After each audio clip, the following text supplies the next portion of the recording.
Good morning children. Now in previous video I have already explained some questions from your activity number 7. Okay. Now today I am going to teach you your activity number 8 from lesson number 9 fractions. Okay. Now in activity number 8 you have given multiply. Okay. That means you have given in activity number 8 some questions of multiplication. That means you have given multiplication with whole number and fraction. Okay, आपको multiplication किसके साथ में दिया गया है? Whole number and fraction के साथ में मल्टीप्लिकेशन दिया गया है. Now I have selected some questions from your activity number 8. Okay. Now in second number you have given 2/3 multiply 7. Now for solution, firstly you note down your question. 2/3 multiply 7 equal, write in denominator only 3 because here you have only given numerator, here denominator is 1. जब भी कोई भी whole number होता है तो वहां पे उसका डिनोमिनेटर हमेशा क्या होता है? 1 होता है. ठीक है, आपको सिर्फ न्यूमरेटर दिया रहता है. नाउ 3 1 जा 3. Okay, now you multiply your numerators like this. That means 2 multiply 7. आपको क्या करना है? होल नंबर को न्यूमरेटर के साथ में मल्टीप्लाई कर देना है और डिनोमिनेटर में जो आपका नंबर है उसी को बस राइट कर देना है. ओके, नाउ 2 7 जा व्हाट? 2 7 जा 14/3. Since 14/3 is improper fraction, therefore you convert your improper fraction into mixed fraction. Okay, mix number में आपको क्या करना है? इसको कन्वर्ट कर देना है. तो मिक्स नंबर में कन्वर्ट करने के लिए क्या करेंगे? Right equal to, now read the table of 3. 3 1 जा 3, 3 2 जा 6, 3 3 जा 9, 3 4 जा 12, 3 5 जा 15. 15 इज ग्रेटर देन 14 ना? 15 14 से ज्यादा है. Now fold your one finger. Now 3 4 जा व्हाट? 3 4 जा 12. नाउ राइट हियर 3 4 जा 12. 12 after 12 count 13 14. When you add two number then you get 14. जब आप 12 में 2 ऐड करेंगे तो आपको क्या मिल जाएगा? 14. Now write here 2/3. Okay, now 2/3 is your answer. Now for rough work, आप इसको रफ वर्क भी कर सकते हैं इस तरीके से. यहाँ पे आपको रफ करना होगा तो आप क्या करेंगे? 14 को 3 से डिवाइड करवाएंगे. 3 4 जा 12. Okay, now 4 minus 2 2, 1 minus 1 0. Here quotient is what? Quotient is 4. So write 4 in mid and remainder is 2. So write remainder in numerator. Now 4 2/3 is your answer. Okay, आप इसको रफ में डिवाइड करके भी मिक्स फ्रैक्शन में directly यहाँ पे right कर सकते हैं. Is it clear? Now in fifth number you have given 8 multiply 7/11. Now in firstly solution you write your question again. अपने क्वेश्चन को हमेशा सॉल्यूशन में एक बार राइट करेंगे. Okay, now then multiply numerators. 8 multiply 7/11. Now 8 7 जा what? 8 7 जा 56/11. Now 56/11 is what? Improper fraction. Okay, so convert into mixed number. Mixed number में आपको convert करना है तो क्या होगा? Now read the table of 11. 11 5 जा 55. 11 6 जा 66. 66 is more than 56 ना? So you select 11 5 जा 55. When you add 1 then you get 56. 55 में आप जब 1 प्लस करेंगे तो आपको क्या मिलेगा?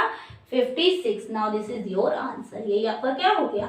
आंसर हो गया. आपको रफ वर्क अगर चाहिए तो रफ वर्क भी आप इस तरीके से कर सकते हैं. 56 को 11 से डिवाइड कराइए. 11 5 जा 55. माइनस करने पे क्या मिला?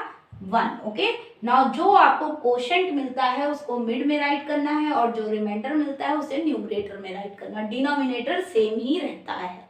Now 5 1/11 is your answer. Okay, now in 9th number you have given 7 multiply 8/21. Now firstly in solution you write your question like this. Okay, now then after multiply your numerators just like 7 multiply 8. Okay, now 7 8 ja 56/21. Now both numbers are present in table of 7, दोनों number 7 की table में present है, because 7 8 जा 56, 7 3 जा 21। जब भी आप numerator और डिनोमिनेटर को कैंसिल करते हैं, कट करते हैं, तो सेम नंबर से ही करना है। अगर आप डिफरेंट डिफरेंट नंबर से कट करेंगे तो वो रॉन्ग हो जाएगा। और सेकेंड प्रोसेस क्या है, एचसीएफ फाइंड करके एचसीएफ से आप दोनों को डिवाइड करा दीजिए। तो ये शॉर्ट मेथड है, 7 3 जा 21, 7 8 जा 56, सेम नंबर से 7 से इसको भी कट किया, 7 8 जा 56, 7 3 जा 21। Now 8/3 is your answer, but 8/3 is what?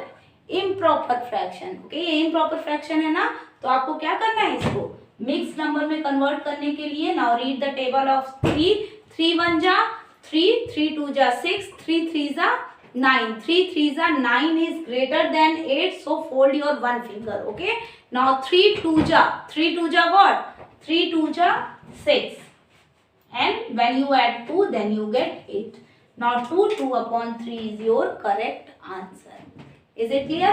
Now rest part of your activity number 8 you solve with the help of PDF and video. जो इसके बचे हुए क्वेश्चंस हैं वो वीडियो की हेल्प से और PDF के थ्रू आप क्या करेंगे, उसको कंप्लीट करेंगे। Okay, now in next activity you have given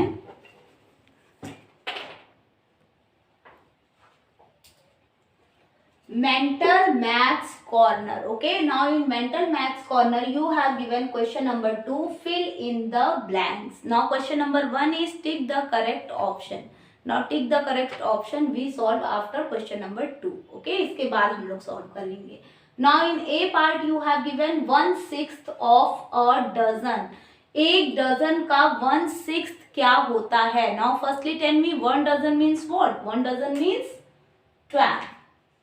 Okay, now 1/6 of 12, 12 का 1/6 means 1/6, या आप डायरेक्टली कह सकते हैं 12/6 क्या होता है। Now read the table of 6, 6 की टेबल, 6 1 जा 6, 6 2 जा 12. Okay, now that means 1/6 of a dozen is 2, so write here 2. Okay, now in B part you have given 1/4 of a day. एक दिन का 1/4 क्या होता है? 1 day means what? 1 day means, a day means 24 hours. एक दिन में 24 hours होते हैं ना, तो 24 hours का 1/4 part, that means divided by 1/4 means 4. Okay, now read the table of 4, 4 1 जा 4, 4 6 जा 24. That means 1/4 of a day is 6 hours. Okay, now write here 6 hours. Okay, now in C part you have given when numerator is greater than denominator the fraction is called. जब numerator denominator से बड़ा होता है, just like 18/3, कुछ भी आप right कर लीजिए। आपका न्यूमरेटर अगर डिनोमिनेटर से ग्रेटर है तो इस फ्रैक्शन को हम लोग क्या बोलते हैं? Now when numerator is greater than denominator then the fraction is called improper fraction. Okay, now write here proper fraction. Improper fraction. Okay, now in D part you have given the first 3 equivalent fractions of 1/3 are. 1/3 का equivalent fraction क्या होगा? Now for equivalent fraction you read the table of 1, 1 1 जा 1, 1 2 जा 1 2 जा 2. Okay, and 3 2 जा 6. Now next fraction is 1 3 जा 3, 3 3 जा 9, 1 4 जा 4, 3 4 जा 12. Okay, now for 3 equivalent fraction के लिए क्या करेंगे? ऊपर 1 की टेबल रीड करेंगे। 1 1 जा 1, 1 2 जा 2, 1 3 जा 3, 1 4 जा 4.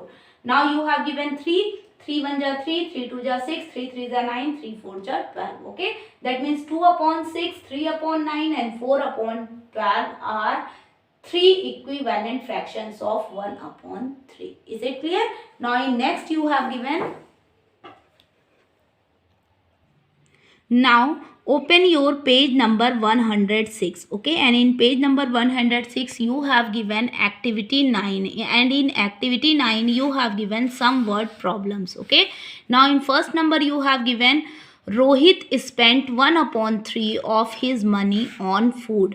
रोहित अपने पैसे का 1/3 पार्ट जो है वो फूड यानी कि खाने पर खर्च करता है, and 1/4 of his money on books, और बुक्स पर वो 1/4 पार्ट उसका खर्च करता है।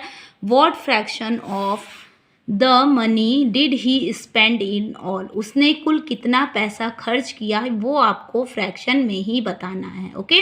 तो 1/3 वो फूड पे खर्च कर रहा है, 1/4 बुक्स पर, तो दोनों को ऐड कर देंगे, वही आपका आंसर हो जाएगा, okay. Now open your copy and in copy firstly you right activity 9, okay. Now and note your question, Rohit spent dash dash in all, okay. Now in solution you write Rohit spent money, Rohit कितना पैसा खर्च कर रहा है on food, food पर 1/3, on books पर 1/4, okay. Now he spent total money in fraction, उसने कुल कितना पैसा खर्च किया फ्रैक्शन में 1/3 + 1/4, मैंने यही बताया ना। अब दोनों को ऐड करने के लिए, क्योंकि दोनों अनलाइक फ्रैक्शंस हैं, तो क्या करना होगा, एलसीएम राइट करना होगा 3 and 4 का, okay. Now firstly right LCM of 3 and 4। Now read the table of 4, 4 3s are 12, okay. 12 is present in table of 3 and 4 both numbers, दोनों नंबर्स में 12 आता है, सो 12 ही एलसीएम होगा, okay. Now 1/3 is equal 1/3 multiplied by 3 4s are 12, so 1 4s are 4, 4/12. Now 1/4 equal 4 3s are 12, therefore 4 multiply 3, 1 multiply 3, okay, 3/12. Now 4/12 and 3/12 are like fractions, दोनों like fractions है ना, therefore 1/3 + 1/4 is equal 4/12 + 3/12. Since 4/12 stand for 1/3 and 3/12 stand for 1/4, okay. Now add like fractions. Now in denominator you write 12 and numerator you add your numbers 4 + 3, 4 + 3 is 7/12. Now 7/12 is your answer, okay. Now in write therefore Rohit spent 7/12 of his money, Rohit अपने पैसे का 7/12 part जो है वो खर्च करता है। Now this is your answer, okay. Now in next question you have given question number 2, Manu bought 2/5 metre of ribbon. Manu जो है एक रिबन का 2/5 मीटर पार्ट खरीदता है, एंड सोनल इस बॉट, मनु गर्ल्स का भी नेम होता है बॉयज़ का भी, तो यहाँ पे किससे मतलब है, गर्ल्स को भी आप राइट कर सकते हैं, गर्ल्स को भी बोल सकते हैं गर्ल को। Sonal bought 1/2 metre of ribbon, और सोनल जो है 1/2 पार्ट रिबन का लेती है। हु बॉट लॉन्गर, कौन ज़्यादा लंबा खरीदा है ribbon, and by how much, और कितना ज़्यादा लंबा खरीदा है। तो जब भी हमें कंपेयर करना होता है फ्रैक्शंस का कि कौन सा फ्रैक्शन ग्रेटर है, तो उसके लिए मैंने आपको बताया है। Now firstly in solution, firstly you write your question, and in solution you write Manu bought ribbon is equal to 2/5 meter, Sonal bought ribbon is equal 1/2 meter, okay. Now जब दोनों में कंपेयर करना होता है तो हम लोग क्या राइट करते हैं, since 2/5 metre is less than 1/2 metre, कैसे डायरेक्ट लेस देन कर दिए, कि by cross multiplication, 2 2s are 4, यहाँ पे आपको 4 मिलेगा, और 5 1s are 5, यहाँ पे आपको 5 मिलेगा। 5 ग्रेटर है ना, इसलिए ये पूरा फ्रैक्शन क्या हो जाएगा, ग्रेटर हो जाएगा, okay. Now therefore Sonal bought longer ribbon, इसका मतलब सोनल ने लंबा रिबन खरीदा है। कितना लंबा खरीदा है, उसके लिए क्या करना होगा, for longer ribbon you subtract your fractions, 1/2 metre minus 2/5 metre, okay. Now 1/2 and 2/5 are unlike fractions, so firstly you find their LCM, that means LCM of 2 and 5, 2 और 5 का LCM क्या होगा, 10 होगा, because 5 2s are 10 and 2 5s are 10, 10 दोनों numbers में present है, okay. Now therefore 1/2 metre is equal 2 5s are 10 होता है, इसलिए 1 को भी 5 से मल्टीप्लाई करेंगे, 5/10 metre, and in next you write 2/5 metre is equal 5 2 ज़ा 10, सो 2 को भी 2 से मल्टीप्लाई करेंगे, 2 2 ज़ा 4/10 मीटर। ओके, नाउ देयरफॉर इनका सब्ट्रैक्शन क्या होगा, 5/10 मीटर माइनस 4/10 मीटर। अब both fractions are like fraction, so you subtract directly and in denominator write 10 and 5 metre minus 4 metre, numerators को सब्ट्रैक्ट कर देंगे। 5 minus 4 is 1, 1/10 meter is your answer. Okay, now in answer you write therefore Sonal bought longer ribbon by 1/10 meter, यानी कि सोनल जो है इतना metre ज़्यादा ribbon खरीदती है। Okay, now in third number you have given Jyoti completed her maths homework in 1/6 hour. Jyoti अपने maths के होमवर्क को 1/6 आवर में कंप्लीट कर रही है and science homework in 3/10 hour, और साइंस के होमवर्क को 3/10 आवर में कंप्लीट कर रही है। How much time did she take in all to complete both, उसको दोनों को कंप्लीट करने में कुल कितना समय लगेगा ये बताना है। Now for total timing you add your 1/6 plus 3/10, आपको दोनों फ्रैक्शंस को ऐड कर लेना है। Okay, same as question number 1, जैसे क्वेश्चन नंबर 1 में किया है बिल्कुल वही काम यहाँ भी करना है। Okay, now you solve your question number 3 by yourself. In 4th number you have given I bought 10 packets of snacks, each packet weight 3/5 kg। मैं 10 पैकेट स्नैक्स का खरीदता हूँ जिसमें हर पैकेट का वेट 3/5 kg है। What was the total weight of the packets of snacks, तो जो कुल पैकेट हैं स्नैक्स के उनका कुल कितना वेट है ये बताना है। Now firstly you not your question. Okay, and in solution you right total number of packets of snacks is equal, आपको कितना दिया है 10। वेट ऑफ ईच पैकेट, हर एक पैकेट का वेट क्या है 3/5 kg। Okay, therefore total weight of 10 packets, जब भी वन चीज़ के बारे में दिया हो और ज़्यादा चीज़ के बारे में पूछा जाता है तो क्या करते हैं, मल्टीप्लाई करवाते हैं। ओके, तो यहाँ भी 3/5 kg को 10 से मल्टीप्लाई करेंगे। Now for multiplication you multiply firstly your numerators, that means 3 kg multiply 10/5, 3 10 जा 30/5 kg। Since 30/5 is improper fraction, therefore you cut your numbers 5 1 जा 5 and 5 6 जा 30। ओके, ऐसे आप कट करेंगे तो 6 kg आपका आंसर आएगा। Okay, now in mental maths corner you have given your question number 1, tick the correct answer, जो इनमें से करेक्ट आंसर है उसको आपको टिक करना है। Now in A part you have given what fraction of the letters are vowels in the word umbrella. Umbrella में जो आपके वॉवेल्स लेटर हैं उनका फ्रैक्शन क्या है। Firstly you count your letters 1 2 3 4 5 6 7 8, total letters you have given 8 letters. Okay, तो जो total number होता है उसे डिनोमिनेटर में राइट करते हैं, तो डिनोमिनेटर में 8 यहाँ भी है 8 यहाँ भी है। Okay, now here total number of vowels, vowels means A E I O U, now U E and A you have 3 given here vowels, आपको 3 यहाँ पे वॉवेल्स दिए गए हैं A E and U। Now your fraction is 3/8, that means second option is your correct option. Okay, now take your second option. Now in B part you have given the fraction equivalent to 1/5 is, 1/5 का equivalent क्या होगा। 1/5 का equivalent fraction means 1 2 जा 2 5 2 जा 10, यानी कि 2/10 होना चाहिए, तो यहाँ पे 2/10 थर्ड ऑप्शन है। Okay, now third option is the correct option.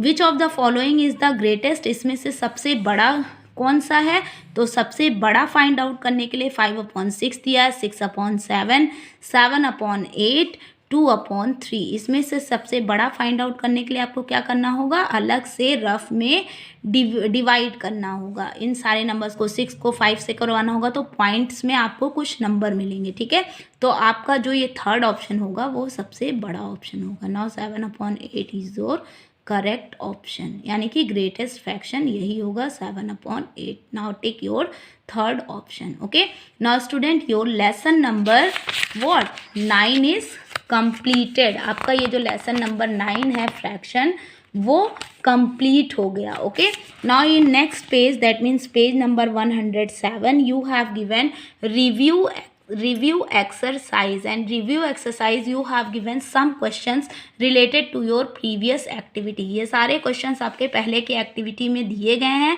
उसी से रिलेटेड हैं. तो you solve your review exercise by yourself. आपको खुद करना है. ओके, क्योंकि सब वही चीज़ें, कुछ भी इसमें नया नहीं है. Now complete your work with the help of PDF. Okay, thank you.